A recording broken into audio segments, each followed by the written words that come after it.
이진우의 손에 잡히는 경제.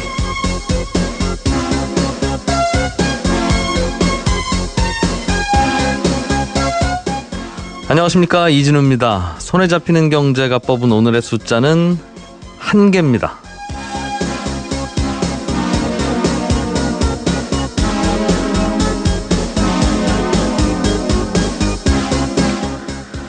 지난주까지는 아침 8시 30분에 뵙다가 MBC 라디오 개편으로 약 한 2시간 반쯤 늦게 찾아뵙게 됐습니다. 혹시 처음 듣는 분들도 계실까요?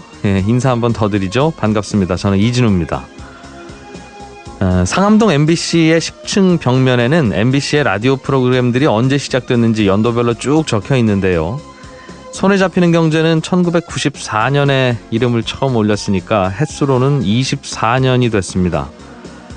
그 1994년에 함께 시작했던 프로그램이 모두 16개였는데 지금까지 똑같은 이름을 유지하고 방송을 하는 프로그램이 몇 개쯤 있을까요? 오늘의 숫자로 제가 말씀드린 딱 1개, 바로 손에 잡히는 경제가 유일합니다.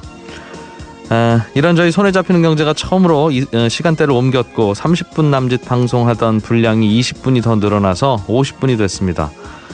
오늘부터 처음 시작한다는 마음으로, 그리고 왜 20분이 더 필요했는지를 모든 분들이 느끼실 수 있도록 더욱 알차고 유익한 내용으로 매일 이 시간 찾아뵙겠습니다.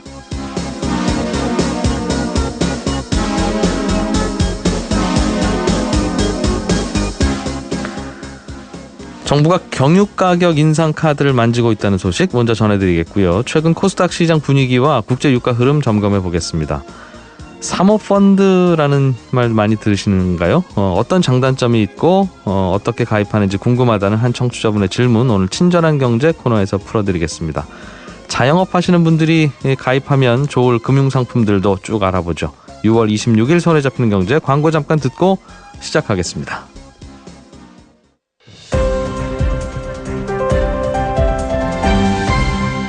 이진우의 손에 잡히는 경제. 경제 뉴스들은 하루에 수백 개가 쏟아지는데 누가 대신 좀 읽어서 정리 좀 해주면 좋겠다 싶으시죠?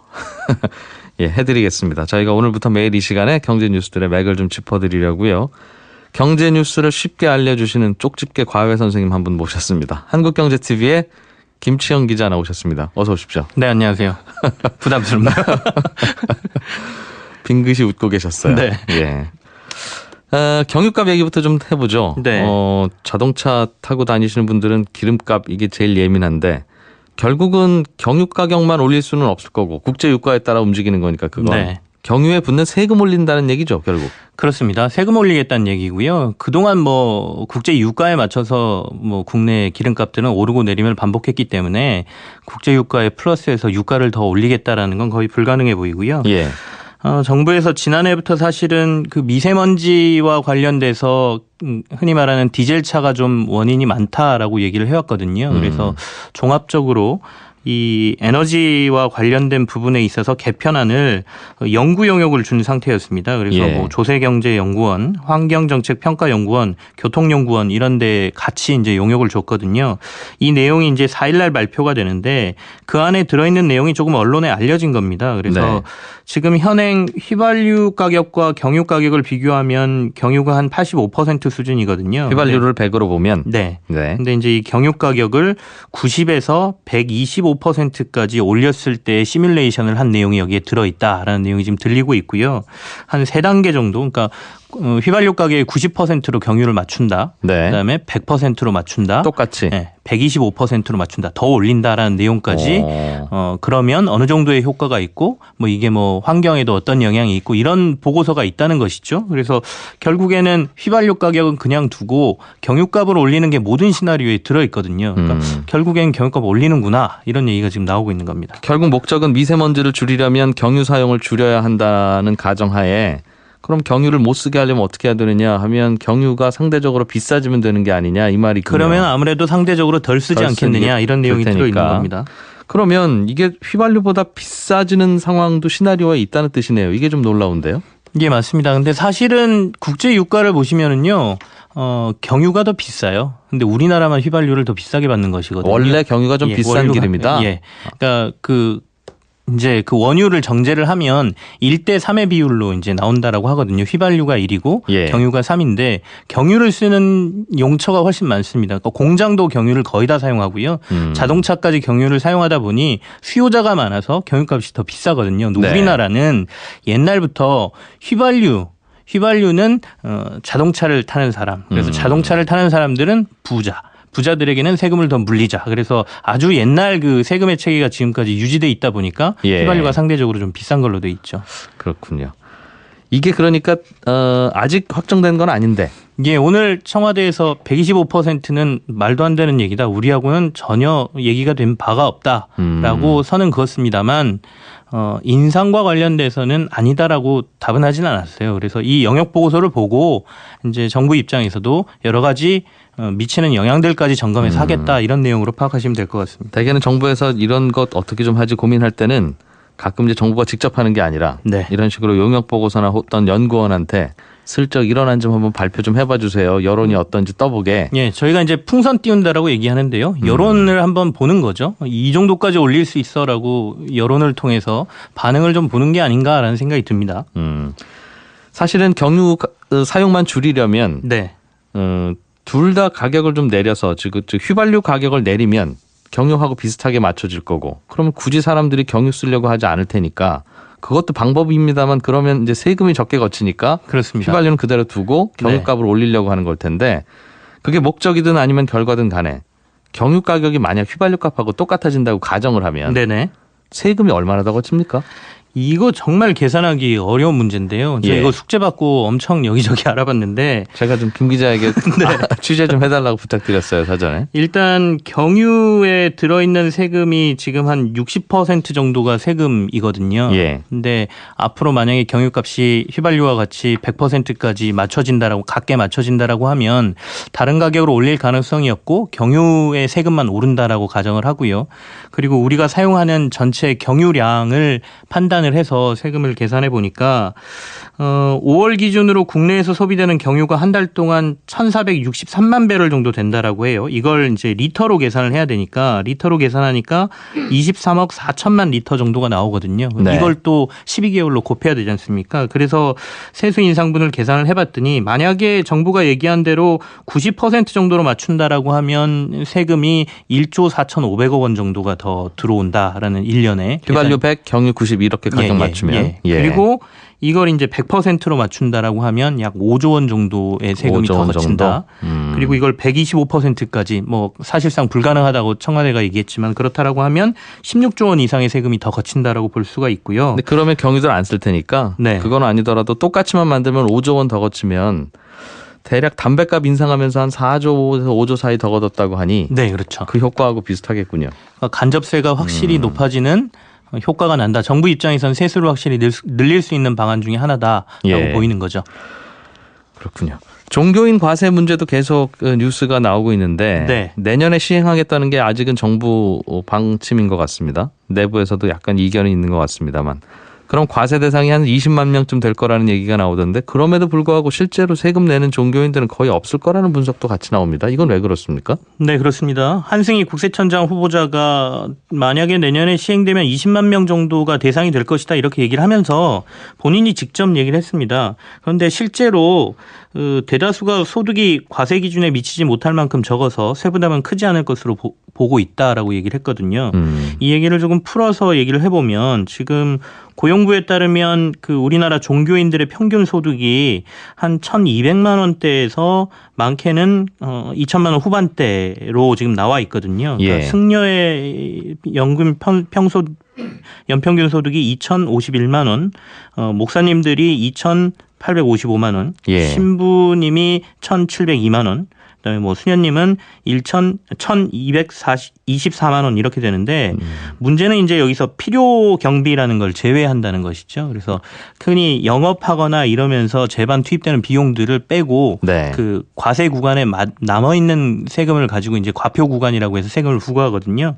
2천만 원 이하에서는 거의 80%까지 필요 경비가 제외될 수 있고요. 실제로 샐러리만들도 그 정도 벌면 연말정산하면 대부분 돌려받으니까. 예. 그리고 2천만 원에서 4천만 3천만 원 사이도 한 50%까지 필요 경비가 제외되기 때문에 예. 이렇게 본다라고 하면 결국엔 세금을 내는 종교인은 거의 없을 것이다라는 게 얘긴데 그렇다면 정부가 왜 계속 거두려고 할까가 또 의문이잖아요.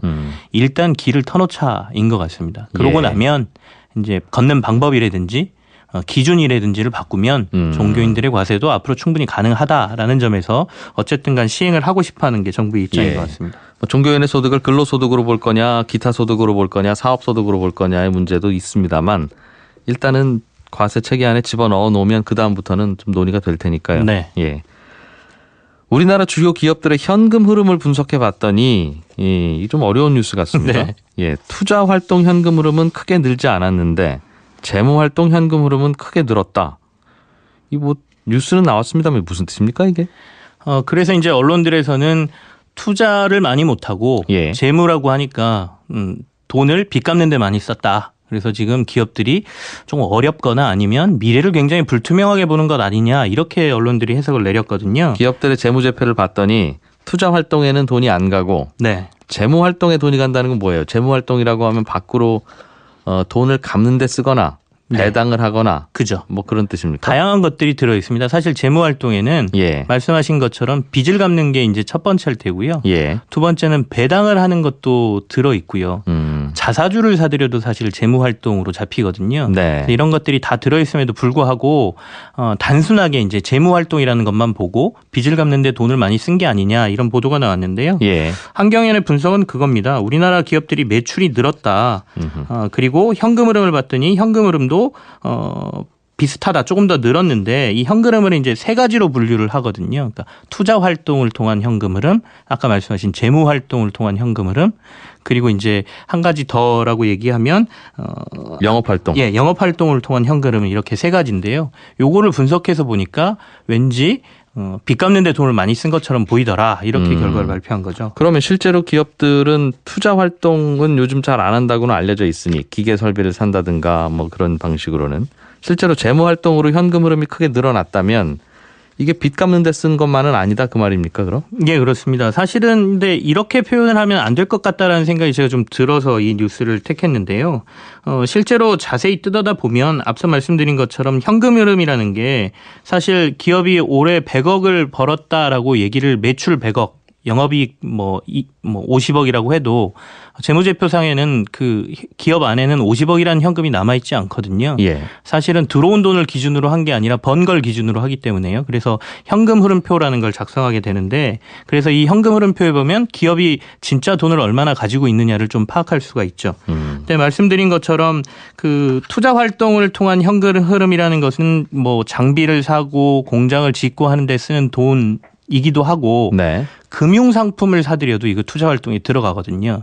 그러니까 그래요? 예. 그 말은 공장 짓지 않고 예. 예를 들면 무슨 펀드에 가입한다든가 채권을 산다든가 해도 네. 투자로 본다는 겁니까? 그렇습니다. 그럼 구별이 안 되네요. 예, 돈이 그래서 나가서 은행에 넣는지. 투자 활동을 통한 현금 흐름만 가지고 네. 기업이 투자를 많이 했다라고 얘기하기도 힘들고 네. 좀 그 항목별로 잘 봐서 분석을 해야 된다는 얘기고요. 예. 그 재무 활동을 통한 현금 흐름 역시 앞서도 말씀드린 것처럼 빚을 갚는 데 쓰는 돈도 물론 들어가지만 자사주를 사거나 배당을 많이 늘려도 예. 이것도 재무 활동을 통한 현금 흐름에 잡히기 때문에 이것마저도 자세히 분석해야 되는데 단순히 항목만 보고 빚 갚는 데 돈 많이 썼다라고 얘기하기 조금 힘들다 이런 얘기가 되겠죠. 그러니까 우리나라 기업들 통계를 보면 삼성전자가 얼마 전에 자사주 취득해서 소각하기도 하고 계속 꾸준히 샀지 않습니까? 네. 그래서 삼성전자가 한 수조 원어치 자사주를 사면 그로 인해서 재무활동 현금 흐름 다른 기업들의 평균도 많이 바뀌기 때문에 이게 전체 기업들의 통계만 봐서는 이것저것 알기가 좀 어려운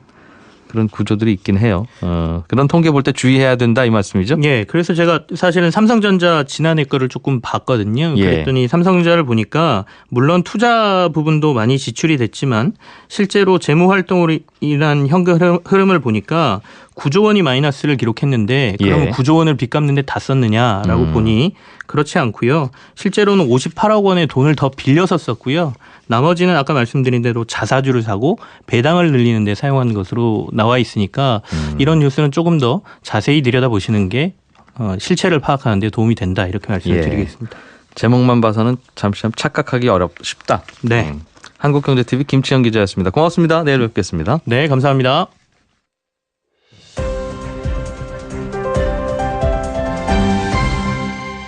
경제를 생각하는 사람들의 즐거운 습관. 이진우의 손에 잡히는 경제. 네, 매주 월요일 이 시간에는 주목해야 될 주식시장 흐름들, 키워드를 가지고 몇 가지 정리해 볼 건데요. 오늘은 최근 코스닥 시장의 흐름과 국제유가 흐름에 대해서 얘기 들어보겠습니다. 미래에셋대우의 김학균 수석연구위원을 전화로 연결했습니다. 안녕하십니까? 네, 안녕하십니까? 오늘도 보니까 코스피 시장은 또 한 번 사상 최고치를 경신하는 것 같더군요. 그렇습니다. 예. 최근에 코스피 시장은 연일 사상 최고치를 경신하면서 2,400선에 아주 가까이 다가서고 있고요. 예. 코스닥은 오늘 아침에 좀 약보합입니다만은 최근 한 달여 정도 특히 이제 지난 5월달 대선 이후의 성과를 놓고 본다 그러면은 코스피도 많이 올랐지만 코스닥 시장이 더 상승률이 더 높고요. 글로벌 주요 증시 중에서도 코스닥 시장이 단기 성과는 최근에 이제 괜찮기 때문에 네. 길게 보면은 코스피가 사상 최고치를 기록하면서 굉장히 양호하게 움직입니다만은 또 시장 내부적으로는 그동안 좀 소외됐던 코스닥 시장에 좀 힘을 내는 그런 모습이 최근에 나타나고 있습니다. 코스닥이 왜 올라요? 일단은 좀 가격 메리시 조금 있는 것 같고요. 지금 이제 코스피가 사상 최고치라고 하는 거는 그만큼 코스피 지수가 잘 오르고 있고 탄력적으로 오르고 있다는 걸 보여주고 있기도 하지만은 어쨌든 단기적으로 많이 올랐다라고 하는 가격 부담도 같이 느낄 수가 있을 텐데요. 예. 코스닥 지수는 지금 오늘 668포인트인데요. 이 시간 현재 2015년 여름철에 코스닥이 잘 올라갔을 때 한 780까지 갔으니까 아직 그때보다 100포인트 정도 낮은 상황이고요. 네. 이렇게 코스닥 지수가 올라가는 거는 신정부 정책에 대한 기대감이 좀 있는 것 같습니다. 지금 이제 우리가 새로운 정부 출범해서 대기업은 지배구조 중심으로 해서 조금 여러 가지 이제 개혁의 요구가 있는 것 같고요. 예. 그리고 여러 가지 신성장 산업 육성이라든가 이런 얘기들이 계속 나오고 있는데 아무래도 벤처라든가 신성장 산업이라 그러면은 코스피보다 코스닥 시장에 조금 더 수혜를 볼 수가 있고요. 과거에 우리나라가 5년 단임 대통령제를 한 이후에 늘 정책 수혜주라는 게 있었던 것 같습니다. 네. 과거 처음 우리가 직선제로 대통령을 뽑았던 그 노태우 정권 때는 200만 호 주택 건설한다 그래서 분당 일상 같은 거 지어지면서 건설주가 좋았고요. 또 김대중 정권 때도 이제 벤처를 육성한다 그러면서 또 코스닥 시장이 굉장히 좋았던 적이 있었는데 지금 코스닥은 어쨌든 많이 빠져 있는 상황이기 때문에 가격 부담이 별로 없고 또 정책 수혜가 좀 있지 않을까라는 기대가 최근에 코스닥 시장에 좀 작용을 하는 것 같습니다. 문재인 정부의 어떤 정책이 코스닥 시장하고 좀 연결될 걸로 시장에서는 기대합니까? 이번 대선에서는 4차 산업혁명을 육성하겠다라고 하는 게 사실 모든 그 대선 후보들의 이제 주장이었고요. 예. 이제 당선되신 문재인 대통령도 그런 주장을 하셨고요. 근데 4차 산업혁명이란 개념이 조금 모호한 면이 있습니다. 과거의 1차 산업혁명은 동력기관의 발명이었죠. 2차 산업혁명은 전기의 발명. 3차 산업혁명은 컴퓨터의 발명 이런 거라 그러면 4차 산업혁명은 많이 거론되는 거에 비하면 그 개념이 좀 뚜렷진 않은 것 같거든요. 뭐가 발명돼서 달라지는 거다가 잘 안 들어오죠. 그냥 기존 기술의 융합이라는 게 이제 무난한 해석인데요. 예. 그래서 4차 산업혁명 관련 산업을 육성하겠다 그랬지만 그것은 꼭 협소하게 그런 산업을 육성한다라기보다는 이제 대기업 말고 다른 어떤 중소기업 측면에서의 성장 동력의 발굴 또 아니면 포괄적으로 벤처 육성 이런 것들이 4차 산업혁명 관련 산업을 좀 육성하겠다라고 하는 어떤 표현으로 나타난 것 같고요. 예. 그렇게 본다 그러면은 벤처 주식들은 그동안 이제 오른 것도 없고 가격 부담도 없는 상황이니까 일단 시장은 여러 가지 기대를 최근에 주가에 반영하고 있는 것 같습니다. 그러면 코스닥 중에서도 4차 산업혁명과 뭔가 연관이 있을 것 같은 그런 업종이 좀 더 들여다볼 필요가 있다는 말씀입니까? 근데 앞서 말씀드린 것처럼 이게 디지털 기술의 융합이라고 표현을 하기 때문에요. 예. 길게 보면 안 걸리는 회사가 별로 없고 또 좁혀서 보면 딱히 해당 주식이 없을 수도 있기 때문에요. 예. 최근에는 이제 바이오 주식이 굉장히 많이 올랐는데 한 달 사이에 바이오 주식은 한 30% 정도 오른 종목들이 많은데 예. 이게 2015년 여름 대비해서는 아직도 고점 대비 소위 반토막이 난 50% 이상 조정을 받은 상황에서 바닥에서 올라온 거라서 그래서 너무 협소하게 보는 것보다는 아무튼 새로운 성장 산업 전반이 영향을 받을 수 있다라는 관점으로 보는 게 좀 타당하지 않을까 싶습니다. 예. 코스닥 시장에 좀 주목해 보자 이런 말씀으로 들리는데 네.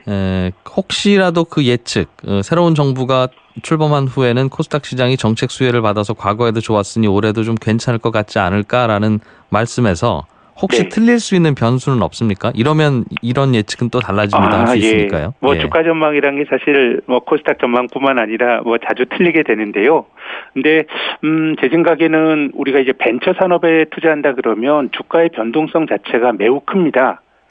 지금 미국의 아마존 같은 경우는 뭐 4차 산업혁명의 수혜 종목으로 거론이 되면서 주당 $1,000가 넘어가지 않았습니까? 예. 근데 2000년도 IT 버블 있을 때 그 아마존 주가가 110불까지 갔다가 IT 버블이 붕괴되면서 $5까지 떨어졌습니다. 그야말로 90% 넘게 급락을 했다가 다시 또 이제 $1,000까지 갔던 건데 예.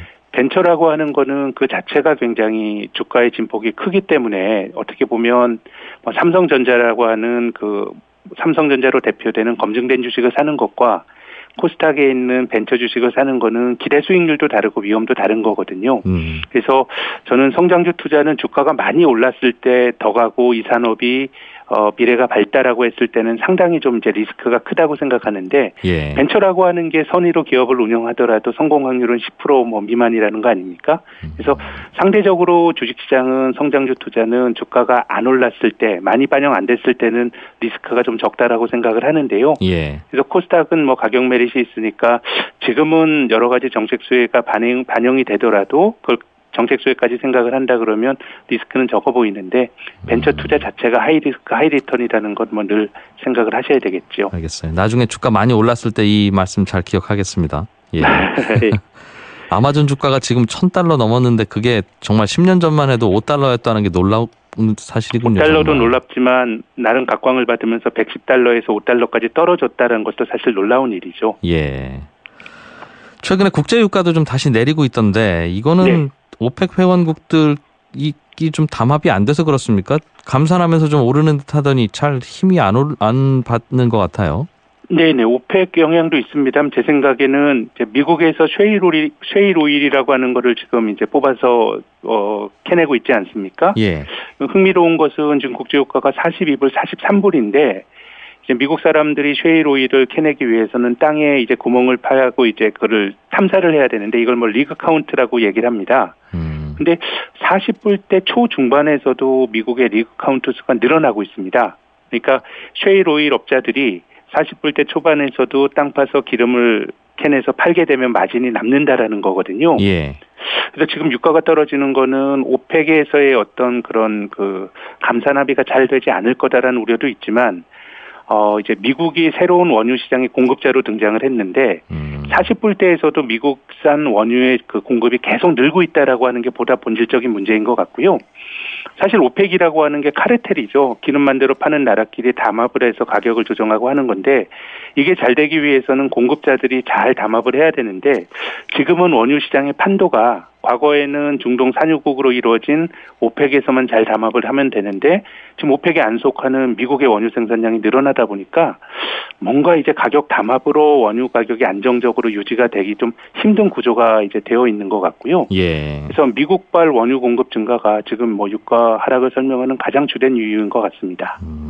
미국에서 쉐일 오일 캐내는 비용들도 자꾸 떨어지는 모양이네요. 40불에도 계속 캐내고 남는 거 보면. 그렇습니다. 한 6, 7달 전만 해도 그래도 한 50불대 중반은 돼야 미국에서 또 원유 생산이 또 늘어나지 않을까 봤었는데 예. 지금 40불대 초중반에서도 늘어나는 거니까 뭐 기술의 진보 뭐 이런 것들이 확실히 쉐일 쪽에서는 나타나는 것 같고요. 네. 원유 가격엔 굉장히 이제 불안정한 그런 요인이 만들어졌다고 봐야 되겠죠. 예. 우리 입장에서야 원유 가격 안 비싸면 좋긴 합니다만 또 이렇게 해서 원유 가격이 자꾸 떨어지기만 하면 네. 전 세계 경제도 별로 안 좋다고 들어서요.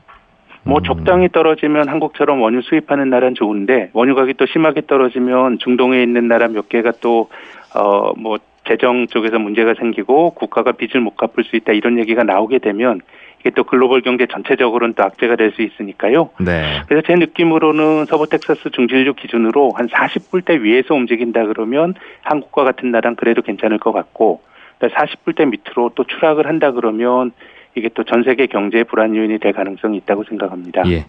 미래에셋대우의 김학균 수석연구위원이었습니다. 고맙습니다. 예, 감사합니다.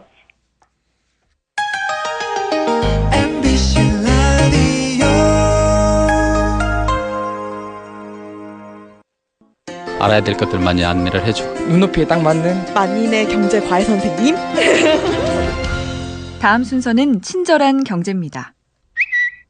예, 오늘은 청취자 정은정 씨가 보내주신 질문인데요. 돈 많은 분들은 요즘 사모펀드라는 데 투자한다고 하던데 사모펀드는 뭐고요? 일반인들은 사모펀드에는 투자 못합니까? 이런 질문을 주셨어요. 여러 사람의 돈을 한 바구니에 모아서 공동으로 투자하는 걸 펀드라고 하죠. 그리고 그 펀드에 모인 돈을 맡아서 굴리는 사람을 펀드 매니저라고 하고요. 근데 펀드는 언제든지 가입할 수 있고 또 가입한 다음 날이라도 좀 불안하다 싶으면 언제든지 돈을 뺄 수도 있습니다. 이렇게 누구나 가입할 수 있고 아무 때나 돈 뺄 수 있는, 가는 사람 잡지 않고 오는 사람 막지 않는 펀드. 이게 대한민국 국민이면 누구나 다 탈 수도 있고 뭐 언제든지 맘 내키는 데서 내릴 수 있는 지하철이나 노선버스 같은 펀드를 우리는 공모 펀드라고 합니다. 보통 나 펀드 하나 가입했어. 그럴 때 펀드는 대부분 이런 공모 펀드입니다.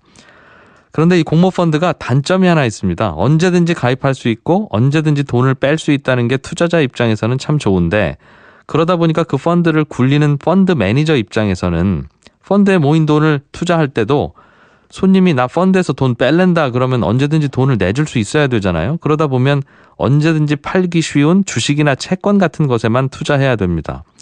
예를 들어서 어떤 빌딩이 사두면 값이 많이 오를 것 같다고 가정해보죠. 그럼 투자자들이 그 빌딩 투자 펀드에 돈을 넣어서 그 빌딩을 샀는데 어느 날 몇몇 투자자들이 나 펀드에서 나갈래요. 내 돈 내주세요. 그러면 그 빌딩을 조각내서 팔 수는 없잖아요. 2층 복도만 팔거나 5층 테라스만 팔아야 되는데 그게 팔리나요? 그게 안 되기 때문에, 그래서 어떤 건물을 인수하거나 혹은 어떤 기업을 인수하거나 하는 좀 진득하게 묻어둬야 되는 투자는 공모펀드로는 좀 어렵습니다.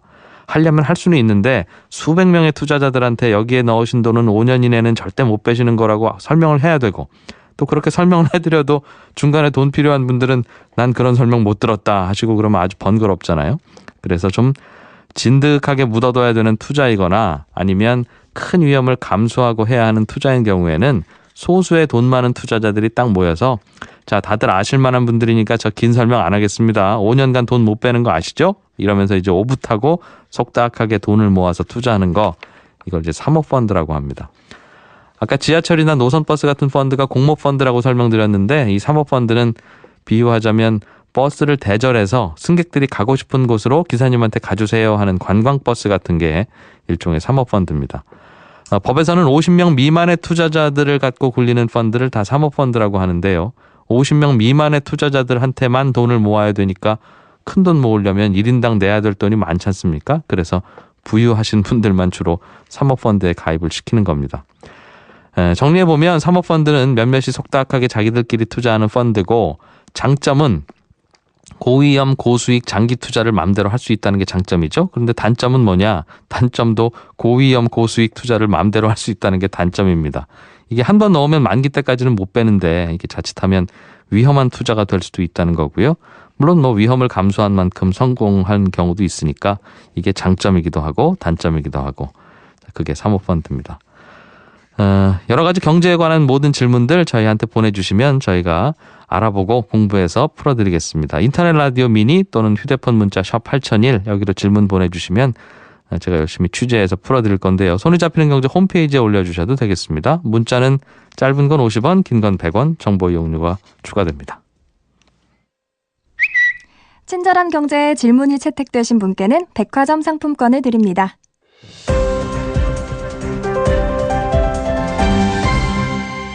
이진우의 손에 잡히는 경제. 예, 오늘은 자영업하는 분들이 가입하시면 혹은 가입을 검토하시면 도움이 될 만한 금융상품들 좀 쭉 알아보겠습니다. 행복자산관리연구소 김현우 소장 나오셨어요. 어서 오십시오. 네, 안녕하세요. 조금 전에 야 프로그램 네, 여성시대에서 제가 퀴즈를 하나 드렸습니다. 네. 자영업자 고용보험이라고 정부에서 운영하는 고용보험인데 네. 이게 이제 자영업하는 분들도 실업급여를 받을 수 있다는 거죠? 네. 맞습니다. 이 고용보험을 가입했다면 가능한데 근로자들은 월급 받으면서 자동으로 가입이 되고 있어요. 그렇기 예. 때문에 그분들은 실직을 하게 되면 비자발적인 실직을 하게 되면 이 실업급여라는 걸 받는데 네. 자영업자도 마찬가지로 비자발적인 폐업이 됐을 경우 그러니까 무조건 폐업했다고 나오는 게 아니라 뭐 적자가 지속되거나 아니면 매출액이 급감하거나 자연재해나 아니면 개인의 건강이 악화됐다거나 네. 이런 이유로 폐업을 하시게 되면 실업급여를 받으실 수가 있습니다. 네, 잠깐 여기서 질문. 네. 제가 문제를 냈습니다만 네. 질문도 드려야 될 것이 사실은 직원들은 샐러리맨들은 네. 회사에서 그만두게 되는 게 회사가 어려워져서 그런 거니까 내가 어떻게 조절할 수 있는 게 아니잖아요. 그렇죠. 그러니 실업급여를 주는 거 아닙니까? 네. 근데 자영업 하시는 분들은 본인이 사장이잖아요. 네네. 그런데 내가 가게 문을 닫는 건 사실은 내가 결정하는 거라는 거죠. 네, 그렇죠. 그래서 아니면 실업급여를 받으려고 그냥 가게 문을 닫을 수도 있는 거 아니겠습니까? 네. 그래서 이 사유가 명확해야 되고요. 이거 네. 지금 아까 말씀드린 몇 가지 정도 사유에 해당이 돼야 되고 그다음에 또 한 가지 뭐냐면 실업급여를 정확하게 이해하셔야 되는 게 고용보험료를 내기는 하지만 네. 이 보험료를 낸 거에 대한 대가로 내가 받는다라기보다 보험료는 뭐 어쨌든 가입의 일단 기본적인 조건이고 구직 활동을 하는 데 있어서 도움을 준다. 라는 개념으로 보셔야 되는 게 이 고용보험의 실업급여라고 보시면 될 것 같습니다. 예. 그러니까 폐업의 이유도 중요하지만은 그 다음에 어떤 구직 활동을 어떻게 할 것이냐에 따라서 이 실업급여 외에도 이제 추가되는 수당들이 있거든요. 그럼 이거는 네. 제가 퀴즈로 냈던 부분이지만 그럼 언제든지 가입할 수 있으면 내가 여기서 5년째 장사하고 있는데 네. 좀 어려워 가게가. 네. 그러면 이제 실업급여를 받기 위해서 고용보험에 가입하자. 네. 그런 다음에 몇 달 넣은 후에 문을 딱 닫으면 그럼 그러시진 않으실 거죠. 예. 네, 안 됩니다. 일단 이제 조건이 개업 사업자 등록증상의 개업일로부터 1년 이내에만 가입을 하실 수가 있어요. 그래서 그걸 막기 위해서 만든 장치군요. 그렇죠. 어떻게 보면 이제 어려워지는데 빨리 가입해가지고 실업급여 타야지 이건 안 된다라고 보시면 되고. 또 1년 안에 그럼 해야 된다고요? 네, 1년 안에 하셔야 됩니다. 그리고 근로자 같은 경우에는 이제 조건들이 있는데 근로자가 아예 없이 1인 혼자서 이제 사업하시는 사장님도 가입 가능하고요. 예. 종업원이 있다라고 한다면 49인 이하여야지 가능합니다. 49인이하면 웬만한 회사는 다 될 그렇죠? 텐데 예. 그럴 경우에 사장님만 가입할 수 있다고요, 이건? 아니죠. 그 사장님이 가입하려면 네. 자영업자로서 가입하기 위한 조건이 본인이 가입하려면 그렇죠. 네. 그리고 다만 일부 가입이 불가능한 업종들이 몇 가지가 있는데 대표적으로 부동산 임대업. 요 경우에는 가입이 불가능합니다. 네. 다만 이제 다른 걸 겸업하고 있다라고 한다면 가입이 가능한데 이 경우에는 둘 다 폐업을 해야 실업급여를 받을 수가 있습니다. 자영업이라고 하면 넓게 보면 농사 짓는 분이나 어촌에서 일하는 분들도 자영업인데 네. 그런 분들도 됩니까? 농업, 임업 뭐 이런 어업 하시는 분들도 가능합니다. 그러니까 예. 개인 사업일 경우에는 다만 5명 이상의 근로자를 고용을 해야 되고 법인이라고 한다면 뭐 근로자 수가 49인 이하면은 상관없이 가입 가능합니다. 시골에서 농사 짓는 부모님들은 안 되겠네요, 그러면. 그렇죠. 그분들은 뭐 농사 시작한 지 1년 안에 가입하라고 하면 이게 무슨 말이며 네. 농사를 사실상. 그만두라고 한다는 게 또 무슨 말이냐 네. 하실 수 있으니까요. 보험료는 한 달에 얼마 냅니까? 요게 이제 근로자 같은 경우에는 월급에 따라서 달라지잖아요. 이것도 예. 마찬가지로 소득에 따라 달라지는데 그걸 이제 국세청에 신고된 소득으로 따지는 게 아니라 본인이 신청하는 소득이 있습니다. 1등급에서 7등급까지의 기준 보수라는 게 있는데 네. 1등급이 가장 낮은 154만 원이고 약 등급별로 한 19만 원 정도씩 올라가서 이건 소득 얘기고 그렇죠. 보험료는 그럼 얼마부터 얼마까지 선택할 수 있어요? 요 소득의 2.25%로 최소 34,650원에서 최대 66,525원. 그중에 내가 적당한 걸 내가 고르면 된다? 네, 그렇게 고르시면. 싼 거 고르면 나중에 실업급여가 적게 나올 거고 그렇죠. 비싼 거 고르면 많이 나올 거고. 네, 아까 그 말씀드린 기준 보수의 절반이 나온다라고 생각하시면 됩니다. 그럼 예를 들면 제일 싼 거 월 34,650원짜리 선택하면 네. 나중에 실업이 되면 혹 가게 문을 닫으면 한 달에 얼마 나옵니까? 월 77만 원을 기준으로 하고 제일 비싼 걸 내게 되면은 월 134만 5천 원을 네. 받을 수가 있는데 이걸 이제 일할 계산해서 매일매일 나눠서 일일 단위로 계산해서 줍니다. 알겠습니다. 한 달에 한 3만 5천 원 내면 실직하면 77만 원쯤 나온다? 네. 얼마 동안요? 요게 가입 기간에 따라서 달라집니다. 3년 가입 기간, 이 고용보험 가입 기간이 3년 미만이면 최대 90일. 뭐 5년 미만이면 120일, 네. 10년 미만이면 150일, 10년 이상이면 최대 180일까지 받을 수가 있습니다. 최대 180일이면 6개월이네요? 네, 그렇습니다. 길게는 안 주는군요. 예. 가입은 어디 가서 하면 됩니까? 근로복지공단이라는 홈페이지가 있어요. 여기 찾아보시면 가입 신청서 양식이 있거든요. 이걸 예. 다운받아가지고 작성하신 다음에 주민등록 등본하고 사업자 등록증 같이 제출하시면은 일주일 이내, 휴일 제외하고 일주일 이내에 결과가 나옵니다. 네. 뭐 한 2, 3년 동안 붙는다 하더라도 한 달에 한 5만 원 내면 한 100 몇십만 원 정도 보험료를 내고. 그렇죠. 한 70만 원씩 한 3개월 타면 조금 더 받는군요. 그러니까 보험금을. 알겠습니다. 노란우산 공제라고 하는 것도 있던데 이거 한 100만 명 넘게 가입하셨다고 듣긴 했어요. 예. 이게 좋은 거니까 많이 가입하시는 모양이죠? 그렇죠. 지난주 아침 방송을 들으신 분들은 친절한 경제에서 알려주셨는데 간단하게 요약을 해보자면 자영업자분들의 퇴직금을 대신해주는 제도다. 다만 이제 내 돈을 적립한다라고 보시면 되는데요. 이름이 공제라고 붙어 있는데 공제하면은 우리가 뭐 농협 공제 무슨 공제 해가지고 보험의 성격도 많이 있잖아요. 그런데 이 노란우산 공제는 물론 상해에 대한 보장이 조금 있긴 하지만은 그건 미미하고요. 보장의 성격보단 저축의 성격이 강합니다. 장점은 뭐 이런 저축도 된다라는 것도 있지만은 법적으로 압류가 불가능하기 때문에 비자발적인 폐업으로 인해 가지고 문제가 생겼을 때 그때 혹시 모르는 상황에 대비할 수 있는 안전장치가 될 수도 있다라는 거죠. 그러면 장사하다가 내가 이것저것 차압을 당해도 이 통장 안에든 노란우산 공제 안에 들어있는 돈은 못 건드린다? 요거만큼은 못 건드립니다. 장점이네요. 이게 그러면 사업을 하다가 어느 날 문제가 생기면 보험금처럼 많이 받는 건 아니고 내가 그동안 냈던 돈에 이자 조금 더 붙여서 받는 돈이라는 거죠? 네. 그렇게 되어 있습니다. 그럼 이자가 비싸요? 좋아요? 이자 제가 보기에는 좋습니다. 지금 현재 2.4% 정도고요. 뭐 어떤 식으로 폐업을 하냐에 따라 달라지긴 하는데 이게 이제 분기 단위로 변동은 됩니다. 근데 2.4%면 현재 보험사의 공시율하고 비슷해요. 비슷하거나 조금 높은 수준인데 연 2.4%짜리 적금이라고 보면 돼요? 네. 복리로 줍니다. 그런데 2.4%를 보험사 이율과 동일하다라고 봤을 때 보험사는 수수료를 떼잖아요. 이걸 생각하면 보험사 이율은 한 1.5% 뭐 중반에서 왔다 갔다 합니다. 그렇기 때문에 실질적인 이율은 이 노란우산 공제가 더 높다라고 보시면 되고 노란우산 공제는 수수료 안 떼요? 네, 안 뗍니다. 그러니까 10만 원을 저축해도 10만 원 그대로 2.4%로 불려주는데 보험사 저축 같은 경우에는 한 5천 원에서 1만 원 떼고 나머지 돈에 대해서 불려주기 때문에 실질 이자는 노란우산 공제가 더 좀 더 비싼 이자고 이게 종합소득세 낼 때 소득공제도 해준다면서요? 그럼 세금도 적게 낼 수 있는 겁니까? 네, 이 소득공제 혜택이 좀 복잡하긴 하지만은 꽤 돼요. 이게 납입 금액에 대해서는 소득공제 혜택이 있긴 한데 다 해주는 건 아니고요. 소득이 얼마냐에 따라서 해주는 금액이 조금 다릅니다. 그러니까 연간 소득이 4천만 원 이하일 경우에는 500만 원까지 소득공제를 해주고요. 납입 금액에 그다음에 4천을 초과해서 1억 이하인 경우에는 소득이 300만 원 납입분에 대해서 소득공제를 해줍니다. 그럼 많이 버시는 분들은 세금 혜택은 좀 적게 주는군요. 네, 그 1억 이하 구간에서는 가장 효율이 굉장히 높아서 요것들을 가정했을 때 최대한도로 소득공제를 받으면 소득이 적은 분들은 33만 원 정도의 세금을 받는데 1억 원 이하 구간에서 115만 5천 원까지 받을 수가 있으니까 굉장히 높죠. 알겠습니다. 그러면 이자만 해도 많이 주는데 연말에 소득공제도 해주면 2배로 이익이네요. 단점이 없어요? 왜 그럼 100만 명만 가입합니까? 자, 이걸 다 해줘야죠. 이걸 잘 들으셔야 됩니다. 이제 단점이 있습니다. 이걸 마음대로 적금처럼 하지는 못해요. 그러니까 적금은 그냥 중간에 내가 마음에 안 들면 깨면 이자 조금 못 받고 말잖아요. 원금은 주죠. 얘는 뭐 수수료는 없다라고 해도 그 운영하는 경비가 소요되니까 단순히 내 의사에 의해서 해약하는 것을 일반 해약이라고 하는데 이 일반 해약 같은 경우에는 30회 이내에 해약하면은 5% 혹은 뭐 많으면 22.5%를 떼고 받습니다. 수수료 뭐 식으로. 이거 보험 깨면 손해이듯이 조금 손해네요. 그렇죠. 그런데 뭐 30개월이니까 요것만 넘기시면 일단 다 받긴 받아요. 그런데 문제는 소득공제 받은 게 있다라고 한다면 수수료는 안 떼지만 나라에서 너 소득공제 받았으니까 그건 뱉어내셔야죠. 이러면서 그 기타 소득세라는 걸 징수를 하는데 요게 좀 셉니다. 소득공제 받은 부분이 있다라고 한다면 원금과 여기에 더한 이자의 22%를 떼니까 이건 조금 많이 낸다. 그러면 소득공제 내가 받은 만큼만 토해내면 되는 겁니까? 아니면 자칫하면 받은 만큼도 더 토해낼 수도 있어요? 네.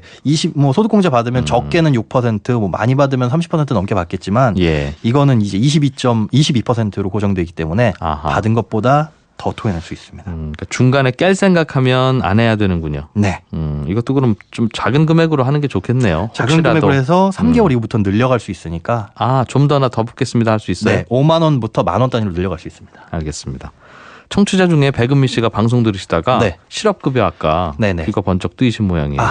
10년 넘게 장사하고 있는데 뒤늦게 가입은 안 되죠? 이렇게 질문 주셨는데. 네, 안타깝지만 안 됩니다. 이제 사업자 등록일부터 개업일로부터 1년 이내에만 가입이 가능하시니까 이 경우에는 사업자 등록증 다시 내시면 되긴 할 텐데 잘 모르겠습니다. 그래요. 이렇게 방송 들으시다가 궁금한 거 있으면 저희한테 문자로 보내주시거나 홈페이지에 질문 보내주시면 저희가 다음 시간에라도 꼭 알려드리겠습니다. 예. 오늘은 여기까지만 들어야 되겠습니다. 예. 오늘도 좋은 말씀 많이 해주셔서 고맙고요. 행복자산관리연구소 김현우 소장이었습니다. 고맙습니다. 네, 고맙습니다. 예, 청취자분들께서 그래도 시간대가 좀 편안한 시간으로 옮겨져서 여유 있게 들을 수는 있네요. 이런 문자도 주셨고요. 7410번님께서는 출근길에 늘 들었는데 낯설어서 지금 출근 다시 해야 될 것 같습니다. 이런 말씀도 주셨네요. 예, 좀 더 열심히 하겠습니다. 내일 오전에 11시 10분에 다시 오죠. 이진우였습니다. 들어주신 여러분 고맙습니다.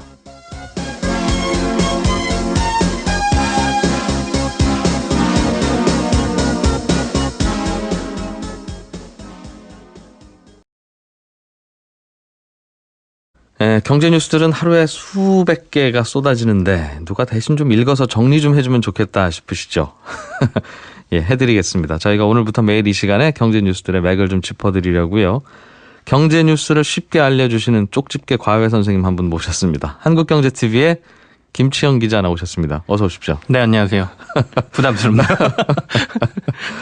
빙긋이 웃고 계셨어요. 네. 예. 경유값 얘기부터 좀 해보죠. 네. 자동차 타고 다니시는 분들은 기름값 이게 제일 예민한데 결국은 경유 가격만 올릴 수는 없을 거고 국제 유가에 따라 움직이는 거니까 그건 네. 경유에 붙는 세금 올린다는 얘기죠, 결국. 그렇습니다. 세금 올리겠다는 얘기고요. 그동안 뭐 국제 유가에 맞춰서 뭐 국내 기름값들은 오르고 내림을 반복했기 때문에 국제 유가에 플러스해서 유가를 더 올리겠다라는 건 거의 불가능해 보이고요. 예. 정부에서 지난해부터 사실은 그 미세먼지와 관련돼서 흔히 말하는 디젤 차가 좀 원인이 많다라고 얘기를 해왔거든요. 그래서 종합적으로 이 에너지와 관련된 부분에 있어서 개편안을 연구 용역을 준 상태였습니다. 그래서 예. 뭐 조세경제연구원, 환경정책평가연구원, 교통연구원 이런 데 같이 이제 용역을 줬거든요. 이 내용이 이제 4일날 발표가 되는데 그 안에 들어있는 내용이 조금 언론에 알려진 겁니다. 그래서 네.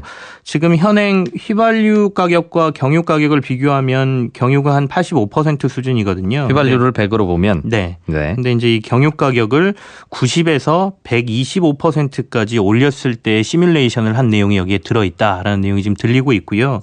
한 3단계 정도. 그러니까 휘발유 가격의 90%로 경유를 맞춘다. 네. 그다음에 100%로 맞춘다. 똑같이. 네. 125%로 맞춘다. 더 올린다라는 내용까지 그러면 어느 정도의 효과가 있고 뭐 이게 뭐 환경에도 어떤 영향이 있고 이런 보고서가 있다는 것이죠. 그래서 결국에는 휘발유 가격은 그냥 두고 경유값을 올리는 게 모든 시나리오에 들어있거든요. 그러니까 결국엔 경유값 올리는구나 이런 얘기가 지금 나오고 있는 겁니다. 결국 목적은 미세먼지를 줄이려면 경유 사용을 줄여야 한다는 가정하에 그럼 경유를 못 쓰게 하려면 어떻게 해야 되느냐 하면 경유가 상대적으로 비싸지면 되는 게 아니냐 이 말이군요. 그러면 아무래도 상대적으로 덜 쓰지 않겠느냐 이런 내용이 들어있는 겁니다. 그러면 이게 휘발유보다 비싸지는 상황도 시나리오에 있다는 뜻이네요. 이게 좀 놀라운데요. 예, 맞습니다.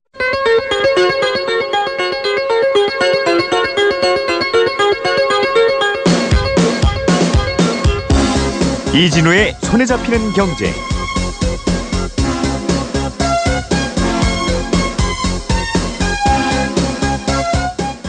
안녕하십니까, 이진우입니다. 손에 잡히는 경제가 뽑은 오늘의 숫자는 1개입니다.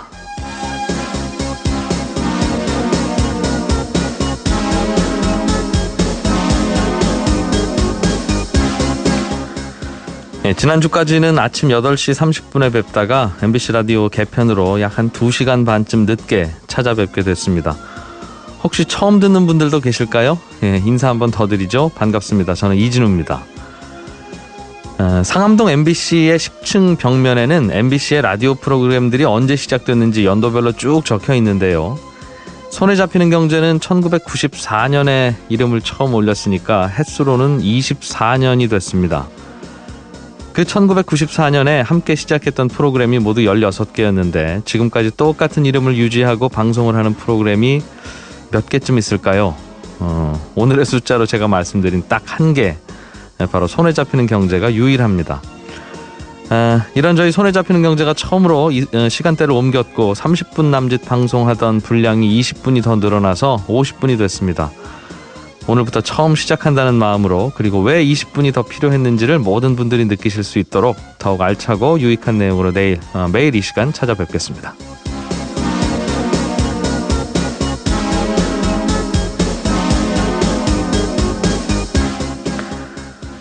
정부가 경유 가격 인상 카드를 만지고 있다는 소식 먼저 전해드리겠고요. 최근 코스닥 시장 분위기와 국제 유가 흐름 점검해 보겠습니다. 사모펀드라는 말 많이 들으시는가요? 어떤 장단점이 있고 어떻게 가입하는지 궁금하다는 한 청취자분의 질문 오늘 친절한 경제 코너에서 풀어드리겠습니다.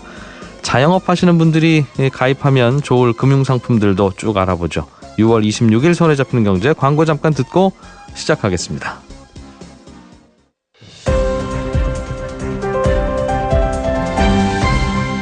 이진우의 손에 잡히는 경제. 맞습니다. 근데 사실은 국제 유가를 보시면은요, 경유가 더 비싸요. 근데 우리나라만 휘발유를 더 비싸게 받는 것이거든요. 원래 경유가 좀 비싼 길입니다. 예. 그러니까 이제 그 원유를 정제를 하면 1대 3의 비율로 이제 나온다라고 하거든요. 휘발유가 1이고 경유가 3인데 경유를 쓰는 용처가 훨씬 많습니다. 그러니까 공장도 경유를 거의 다 사용하고요. 자동차까지 경유를 사용하다 보니 수요자가 많아서 경유값이 더 비싸거든요. 근데 우리나라는 옛날부터 휘발유는 자동차를 타는 사람. 그래서 자동차를 타는 사람들은 부자들에게는 세금을 더 물리자. 그래서 아주 옛날 그 세금의 체계가 지금까지 유지돼 있다 보니까 휘발유가 상대적으로 좀 비싼 걸로 돼 있죠. 그렇군요. 이게 그러니까 아직 확정된 건 아닌데. 오늘 청와대에서 125%는 말도 안 되는 얘기다. 우리하고는 전혀 얘기가 된 바가 없다라고 선은 그었습니다만 인상과 관련돼서는 아니다라고 답은 하진 않았어요. 그래서 이 영역 보고서를 보고 이제 정부 입장에서도 여러 가지 미치는 영향들까지 점검해서 하겠다 이런 내용으로 파악하시면 될 것 같습니다. 대개는 정부에서 이런 것 어떻게 좀 하지 고민할 때는 가끔 이제 정부가 직접 하는 게 아니라 이런 식으로 용역 보고서나 어떤 연구원한테 슬쩍 일어난 점 한번 발표 좀 해봐 주세요. 여론이 어떤지 떠보게. 저희가 이제 풍선 띄운다라고 얘기하는데요. 여론을 한번 보는 거죠. 이 정도까지 올릴 수 있어라고 여론을 통해서 반응을 좀 보는 게 아닌가라는 생각이 듭니다. 사실은 경유 사용만 줄이려면 둘 다 가격을 좀 내려서 즉 휘발유 가격을 내리면 경유하고 비슷하게 맞춰질 거고 그러면 굳이 사람들이 경유 쓰려고 하지 않을 테니까 그것도 방법입니다만 그러면 이제 세금이 적게 거치니까 그렇습니다. 휘발유는 그대로 두고 경유값을 올리려고 하는 걸 텐데 그게 목적이든 아니면 결과든 간에 경유 가격이 만약 휘발유 값하고 똑같아진다고 가정을 하면 세금이 얼마나 더 거칩니까? 이거 정말 계산하기 어려운 문제인데요. 저 이거 숙제 받고 엄청 여기저기 알아봤는데 제가 좀 김 기자에게 취재 좀 해달라고 부탁드렸어요 사전에. 일단 경유에 들어있는 세금이 지금 한 60% 정도가 세금이거든요. 근데 앞으로 만약에 경유값이 휘발유와 같이 100%까지 맞춰진다라고 같게 맞춰진다라고 하면 다른 가격으로 올릴 가능성이 없고 경유의 세금만 오른다라고 가정을 하고요. 그리고 우리가 사용하는 전체 경유량을 판단을 해서 세금을 계산해 보니까 5월 기준으로 국내에서 소비되는 경유가 한 달 동안 1,463만 배럴 정도 된다라고 해요. 이걸 이제 리터로 계산을 해야 되니까 리터로 계산하니까 23억 4천만 리터 정도가 나오거든요. 이걸 또 12개월로 곱해야 되지 않습니까? 그래서 세수 인상분을 계산을 해봤더니 만약에 정부가 얘기한 대로 90% 정도로 맞춘다라고 하면 세금이 1조 4,500억 원 정도가 더 들어온다라는 1년에. 휘발유 100, 경유 90 이렇게 가격 맞추면. 그리고 이걸 이제 100%로 맞춘다라고 하면 약 5조 원 정도의 세금이 더 거친다. 그리고 이걸 125%까지 뭐 사실상 불가능하다고 청와대가 얘기했지만 그렇다라고 하면 16조 원 이상의 세금이 더 거친다라고 볼 수가 있고요. 근데 그러면 경유들 안 쓸 테니까 그건 아니더라도 똑같이만 만들면 5조 원 더 거치면 대략 담배값 인상하면서 한 4조에서 5조 사이 더 걷었다고 하니 그렇죠. 그 효과하고 비슷하겠군요. 그러니까 간접세가 확실히 높아지는 효과가 난다. 정부 입장에서는 세수를 확실히 늘릴 수 있는 방안 중에 하나다라고 보이는 거죠. 그렇군요. 종교인 과세 문제도 계속 뉴스가 나오고 있는데 내년에 시행하겠다는 게 아직은 정부 방침인 것 같습니다. 내부에서도 약간 이견이 있는 것 같습니다만. 그럼 과세 대상이 한 20만 명쯤 될 거라는 얘기가 나오던데 그럼에도 불구하고 실제로 세금 내는 종교인들은 거의 없을 거라는 분석도 같이 나옵니다. 이건 왜 그렇습니까? 네, 그렇습니다. 한승희 국세청장 후보자가 만약에 내년에 시행되면 20만 명 정도가 대상이 될 것이다 이렇게 얘기를 하면서 본인이 직접 얘기를 했습니다. 그런데 실제로 대다수가 소득이 과세 기준에 미치지 못할 만큼 적어서 세부담은 크지 않을 것으로 보고 있다라고 얘기를 했거든요. 이 얘기를 조금 풀어서 얘기를 해보면 지금 고용 재정부에 따르면 그 우리나라 종교인들의 평균 소득이 한 1,200만 원대에서 많게는 2천만 원 후반대로 지금 나와 있거든요. 그러니까 승려의 연평균 소득이 2,051만 원, 목사님들이 2,855만 원, 신부님이 1,702만 원, 그다음에 뭐 수녀님은 1,224만 원 이렇게 되는데 문제는 이제 여기서 필요 경비라는 걸 제외한다는 것이죠. 그래서 흔히 영업하거나 이러면서 재반 투입되는 비용들을 빼고 그 과세 구간에 남아 있는 세금을 가지고 이제 과표 구간이라고 해서 세금을 부과하거든요.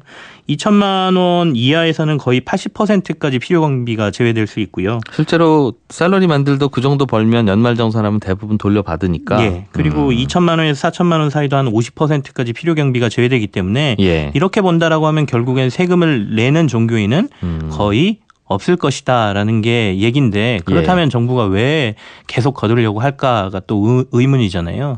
일단 길을 터놓자인 것 같습니다. 그러고 나면 이제 걷는 방법이라든지 기준이라든지를 바꾸면 종교인들의 과세도 앞으로 충분히 가능하다라는 점에서 어쨌든 간 시행을 하고 싶어하는 게 정부의 입장인 것 같습니다. 종교인의 소득을 근로소득으로 볼 거냐 기타 소득으로 볼 거냐 사업소득으로 볼 거냐의 문제도 있습니다만 일단은 과세 체계 안에 집어넣어 놓으면 그다음부터는 좀 논의가 될 테니까요.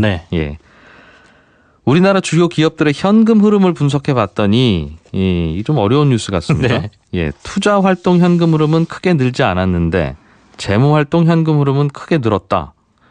이 뭐 뉴스는 나왔습니다만 무슨 뜻입니까 이게? 그래서 이제 언론들에서는 투자를 많이 못하고 재무라고 하니까 돈을 빚 갚는 데 많이 썼다. 그래서 지금 기업들이 좀 어렵거나 아니면 미래를 굉장히 불투명하게 보는 것 아니냐 이렇게 언론들이 해석을 내렸거든요. 기업들의 재무제표를 봤더니 투자 활동에는 돈이 안 가고 재무 활동에 돈이 간다는 건 뭐예요? 재무 활동이라고 하면 밖으로 돈을 갚는 데 쓰거나 배당을 하거나 그죠. 뭐 그런 뜻입니까? 다양한 것들이 들어 있습니다. 사실 재무 활동에는 말씀하신 것처럼 빚을 갚는 게 이제 첫 번째일 테고요. 두 번째는 배당을 하는 것도 들어 있고요. 자사주를 사들여도 사실 재무 활동으로 잡히거든요.